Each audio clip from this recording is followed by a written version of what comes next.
I'm Sandy Petersen. We're going to talk about the Earth Empire. Now, this is for the game God's War, and it is not in the core game. It is in the Empire's box, which adds three new factions at the moment. We're hoping to get the stretch goal for the fourth soon. So, up to 4 new factions that you can play with. Now, the Earth faction is one of them, and it's kind of unusual. That's one of the reasons it's in the expansion instead of in the core game. We figure people that kind of want to delve more in depth into God's War and want to try things like this. So let's first talk about their ability. Their bonus. It's called Harmonious. Now, Earth, the first thing you notice when you play Earth is it has a huge pile of units. It has 7 different Earth Queens, for example. That's their lesser god, and they're all different colors. They're every color except green, which is your faction color. Now, the bases are all green, so you can tell that they belong to you on some level, but the other colors are the other factions, and this is what Harmonious does. When you summon an Earth Queen, then there's 2 possibilities. Either the queen you summon, and you pick which color you want to summon, is the color of one of the other factions in the game. And if it is, then that queen becomes theirs. And it's under their control, it's part of their pool the rest of the game. From then on, they get it. And to mark that, you take a wedding ring, that's what we call it. I mean, it's not a real wedding ring, it's a piece of plastic. And you put it on your sheet in the marriages box. And now that faction has your queen and is married to that queen. So if you, for example, if you summon the Storm Queen and the Storm players in the game, he now has the Storm Queen, it's his unit. Now, if you summon a Earth Queen that is not one of the other players, say for example you're playing in a game and Storm's not in the game, and you summon the Storm Queen, well then it's yours. You don't get a wedding ring, that's your unit, you can fight with, use it like a regular unit. So sometimes you want to get a unit for the other players to get, and sometimes you want it for your own, and the reason that you want it for them sometimes is because of the other facet of Harmonious, which is that when that Earth Queen's in play during the power phase, both you and the owner earn a power. So for example, let's say that you're in a 4-player game and all 3 other players have one of your Earth Queens. That means in the next power phase, you earn 3 power, and each of them earn 1 power. So they're getting a little benefit from it, but you're getting more. Their weakness is, of course, I've already mentioned, which is that the other player gets to control their queen, not you. If you're playing an 8-player game, for example, you never get any of your Earth Queens because they always belong to someone else. But of course, you can get so much power from it that it's kind of worth it, so go for it. Now, that's your ability. Let's talk about your buildings. You have shrines, temples, and ziggurats, like factions. But the special ability of your temples and ziggurats is pretty cool because what it is, when you build a temple or you build a ziggurat, you also get to place a free Earth Queen on any land area. You can't put her in the sea, you can't put her in hell, you can't put her in the sky, but any other land area, you can place your Earth Queen. Oh yeah, you can't put them on the spike. The spike's technically not land. Okay? And one of the reasons for that is that when you're summoning an Earth Queen of some other faction, you probably don't want it in your area, so you summon it far away from you, where it's inconvenient for them and you both, but they get that queen, so it's from then on. So typically, Earth doesn't actually summon the Earth Queens very often. What they do is they build a temple and get a free one. So they're making all the Earth Queens, they're just doing it by getting free temples. Then if someone kills a temple, they get another one. So they build a ziggurat, they get another one, plus the temple goes back into the pool, they can build that. So that's where the Earth Queens come from. Their units, they have 4 Axe Maidens. They're minion, cost 1, combat 1.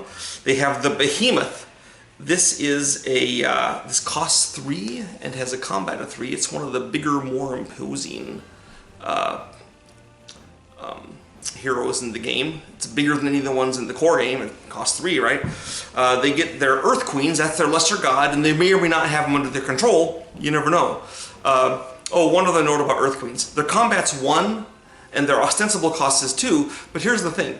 Their combat is 0 when they're attacking you. For example, if I summon Storm's Queen, Storm has an Earth Queen, he can take it into my area and attack me, but it's combat 0. So it's not as useful as it might be. Also, the Earth Queens retain their ability to be placed when a temple is built. So if the Storm player places a temple, then if his Earth Queen's dead, it reappears for free. So it's not optional. So he often has his Earth Queen back in action.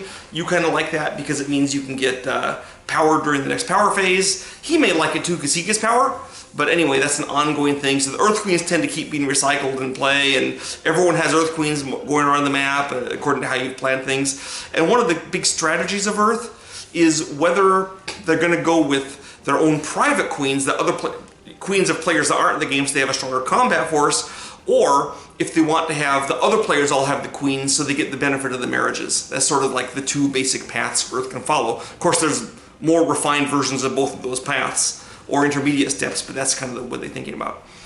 Now, their greater gods, they have two of them, the Titans. These cost 4, and when you summon one, you get a rune.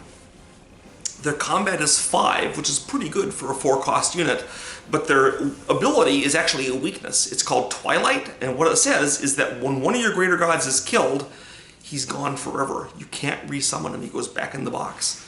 So this is not good, obviously, but they're so good, and you get a rune when you summon them, and they have a combat of 5 that you tend to summon them anyway. And I've seen games where Earth has both Titans still alive at the end of the game, games where it only has one, and games where they're both killed. Typically, I would say that in games where Earth has both Titans at the end, those are almost always games that Earth loses because they weren't aggressive enough using the Titans properly. You kind of have to put them at risk if you want to get the full benefit out of them. Let us discuss Earth's hero quests. Well, they get a hero quest for summoning a Titan, you know, which also gives them a rune because that's what Titans give you, and then they have another quest for summoning their second Titan. So you usually want to get both the Titans out, even though they can be killed forever, because hey, they get 2 runes from it, and they get 2 gifts, so that's pretty sweet. They get a gift for placing their ziggurat, like everyone that has a ziggurat. They also have a gift that they get when every player has at least 3 units on the map. So you gotta kind of keep your eyes open with this, watch for the 3-unit thing. That includes you. Usually this happens in the 3rd turn or so. Sometimes in the 2nd turn. Keep an eye on them. Chaos almost always has its 3 units. You have to keep an eye on the other ones. Sky is often the one that's slowest to get it because of other features of the way they work. But keep your eyes going, and eventually this procs and you get your gift. Okay, you also need to fight a battle in which your temple or your ziggurat or your Titan survives. Sometimes other players will helpfully attack your unit, your building, and get killed and not be able to do it. But otherwise, you may have to go out and do it on your own. And of course, it's kind of scary to send a Titan in because he might die, but the whole point of this gift is trying to have him survive. So there you go. The final hero quest you're trying to do is 2 players have greater gods on the surface world. That means not in the sky, not in hell. On the surface world, 2 guys have gods. Well, you can assure that one of them is yours if you summon a Titan. You just have to wait for someone else to go to the surface. This might be Sky when he comes out of hell. This might be Storm when he's trying to pick on people. Who knows? Someone's going to do it, and then you get that gift. It often happens pretty early. So those are Sky's hero quests. Let's talk about why they're doing them, which is, of course, to earn their awesome gifts. The gifts of Earth. Did I say Sky? I meant Earth. So those are Earth's hero quests. Let's talk about the awesome gifts which Earth is trying to acquire by doing these.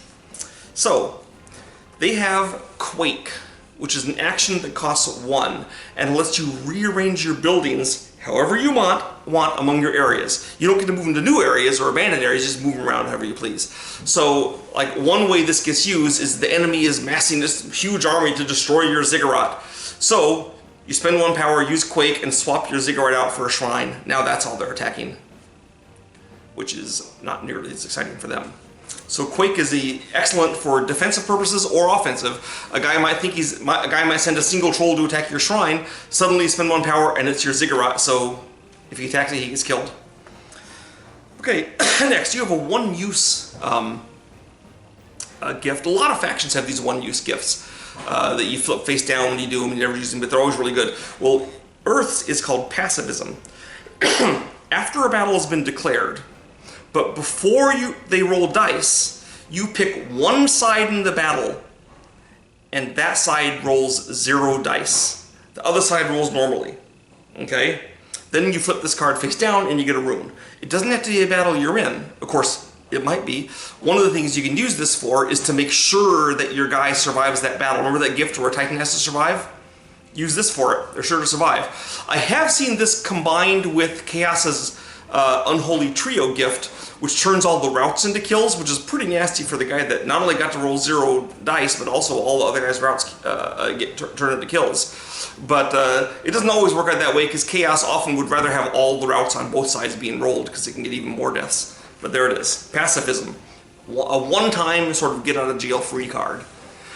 Okay, they have the special bonus for their hero, the Behemoth, is Extinction. If the Behemoth is in a battle where someone is killed, you get a rune after the battle. If the Behemoth was killed, you get 2 runes. Now you don't. Now, if the Behemoth is the only guy killed, you still get 2 runes. So this means, in effect, for 3 power, the cost of the Behemoth, you can get 2 runes. That's a pretty good deal. And it leads to the Behemoth going off and doing odd things like all by itself attacking a ziggurat, so it will be killed and you'll get your runes.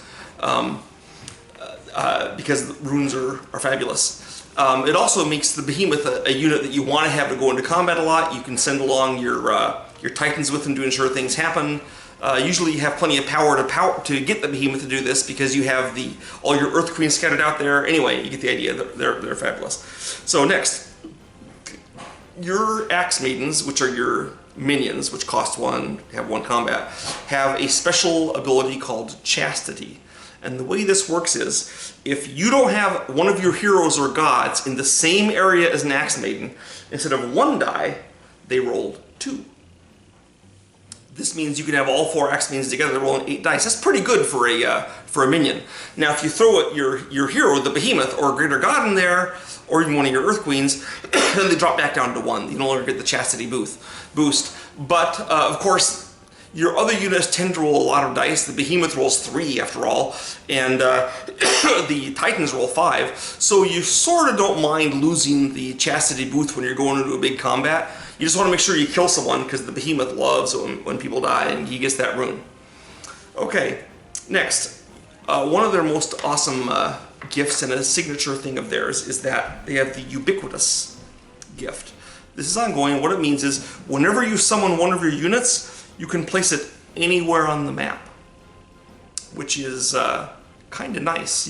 So in other words, you can summon an Axe Maiden on someone else's shrine. You don't have to move there and attack it. You can just summon it there, and then it can attack it later on, which is very good for setting yourself up to cause trouble.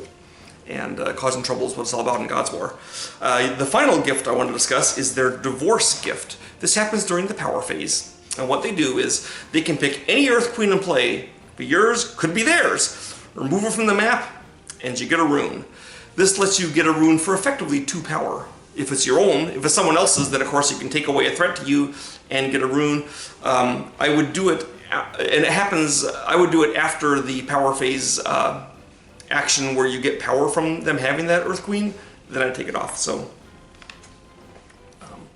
there's that. So there's the Earth Queen's abilities. She's a weird combination of, she kind of wants to be everyone's friend with the marriages, but then she wants to use the Behemoth and her Ubiquitous ability and Extinction to go around and punk them and take away runes. So it's a combination of strength and a flexibility, with the fact that she can move her buildings around. She's got the Titans. She has a lot of units at her disposal. She's really fun and very unusual to play. I think you'll like her.